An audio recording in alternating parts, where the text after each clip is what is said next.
أعوذ بالله من الشيطان الرجيم بسم الله الرحمن الرحيم. Tangga adalah rumah tanggamu adalah ibadahmu.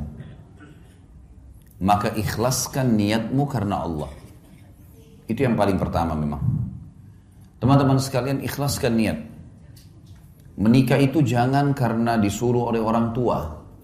Jangan menikah karena terdesak. Jangan menikah hanya karena suka. Jangan menikah karena semua teman-teman sudah menikah, tinggal kita sendirian. Semua ini teman-teman harus dibuang jauh-jauh. Kalau Anda di sini yang hadir sudah menikah dan dulu salah satu penyebab nikahnya karena 4 hal atau 5 hal tadi yang saya sebutkan itu, maka detik ini diubah niatnya.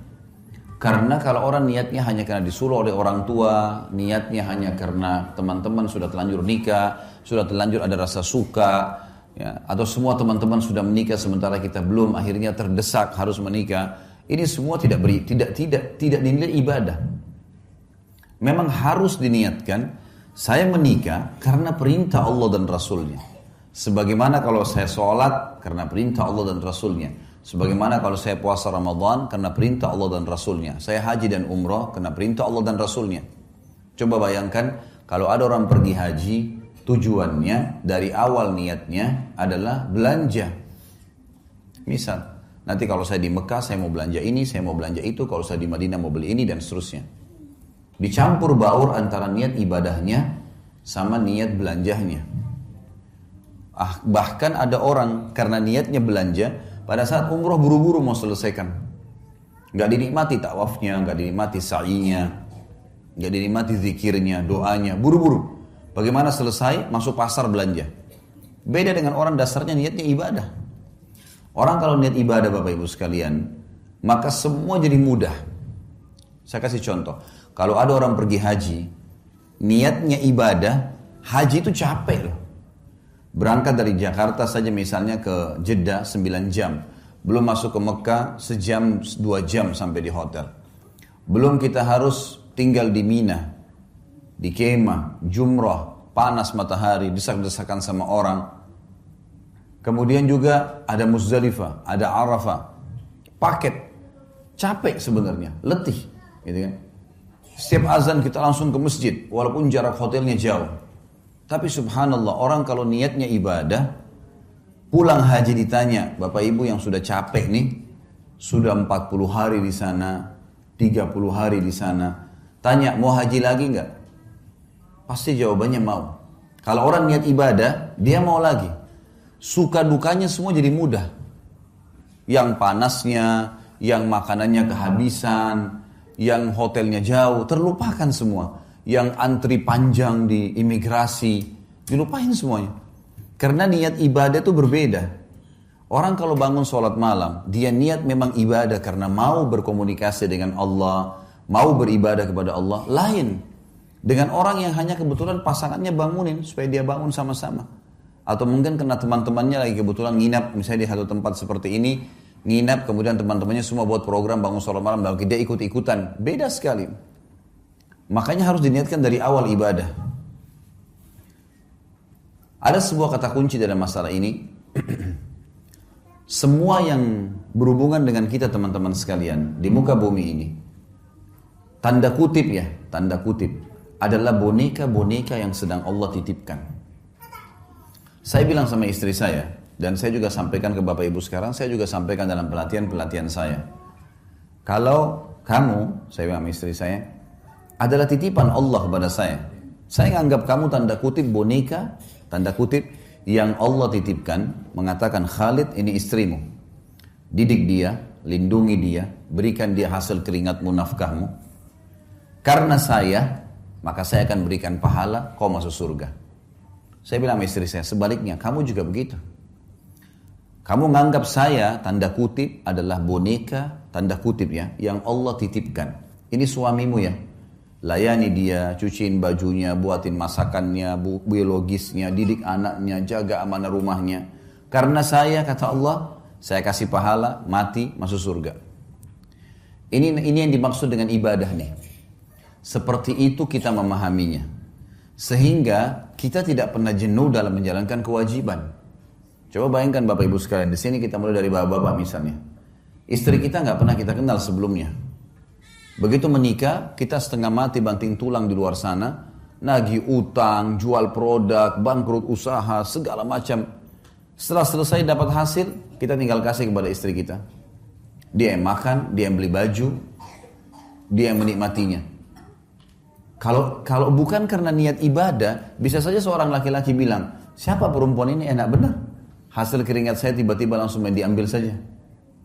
Satu sisi. Ibu-ibu juga bisa begitu. Begitu akad nikah, mungkin di rumah ayahnya tidak pernah bekerja. Tiba-tiba menikah, laki-laki yang tidak dikenal, cuciin bajunya, siapin sarapannya, layani biologisnya, segala macam. Hamil anaknya dia, spermanya dia. Kalau bukan karena ibadah, orang akan berpikir, siapa laki-laki ini? Gitu. Makanya sering terjadi pertengkaran-pertengkaran dalam rumah tangga kadang-kadang dengan hal-hal yang kecil saja, karena memang dari awal bukan niatnya ibadah. Kalau ibadah pasti akan berbeda.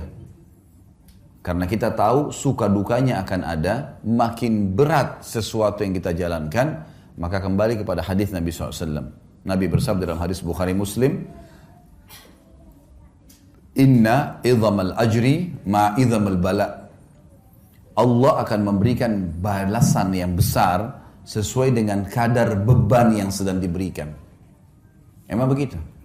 Beda pahalanya orang pergi sholat musim dingin, susah sekali kalau mungkin di negara Eropa yang lagi musim salju dingin, dengan orang yang pergi sholat cuaca lagi enak, ada cobaannya, lebih besar pahalanya.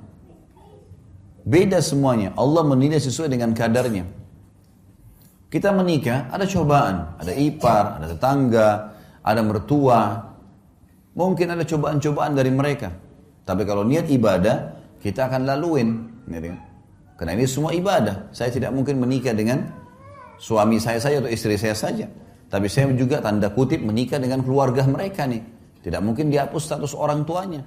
Makanya banyak orang kalau tidak niat ibadah, mertuanya kalau datang, mungkin karena mertuanya cerewet misalnya, maka dia menganggap, tidak usah datang deh.